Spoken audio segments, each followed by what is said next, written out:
Big pass மாதிரி ஒரு தந்திரவாதியை வந்து நீ எங்கேயுமே தேடி எடுக்க முடியாதுங்க. இப்ப பார்வும் கமருடன் ரெட் கார்டு கொடுத்த விஷயம் மக்கள் வந்து பயங்கரமா பிக் பாஸ் மேல எதிர்ப்பு தெரிய வச்சிட்டாங்க.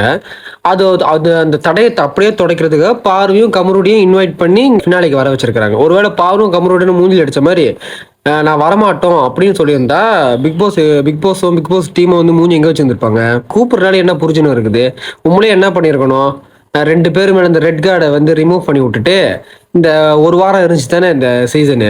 அப்போ 2 பேரையும் உள்ள அனுப்பி மக்கள் ஓட்டு போடுங்க அப்படின்ற மாதிரி அந்த ஆப்ஷனை கொடுத்துருக்கணும். இப்போ ரெட் கார்டு கொடுத்தவங்களை இப்படி கூப்பிட்டு இந்த ஆப்ஷன் இருக்குல்ல, அப்போ அந்த மாதிரி அந்த ஆப்ஷனை கொடுத்து மக்கள் ஓட்டு போட வச்சிருந்துருக்கணும். அப்படி பண்ணியிருந்தா பாருக்கும் கமருடுக்கும் ஏதோ புரிஞ்சுன்னு இருக்கு. இப்போ இவங்க வந்தனால இப்போ இவங்க வந்தது பெருந்தன்மையா வந்திருக்கிறாங்க. ஆனா பிக் பாஸ் பார்க்க போனா பிளான் பண்ணி தான் வர வச்சிருக்காங்க. அதாவது அவங்களோட கெட்ட பேரை தொடக்கிறதுக்கு. ஆனா இந்த சீசன்ல வந்து டைட்டில் வின்னர் யாருன்னு தெரிஞ்சுக்கிறோட ஆர்வத்தோட ஃபினாலிக்கு பாரும் கமருடனும் வந்தாங்களா இல்லையான்றத மக்களுக்கு தெரிஞ்சுக்கணும்னு நினைச்சதுதான் அதிகமா இருந்துச்சு. இதுல இருந்து தெரியுது யாரு வின்னர் அப்படின்னு. நான் உங்கள் கிரேசி ஜி.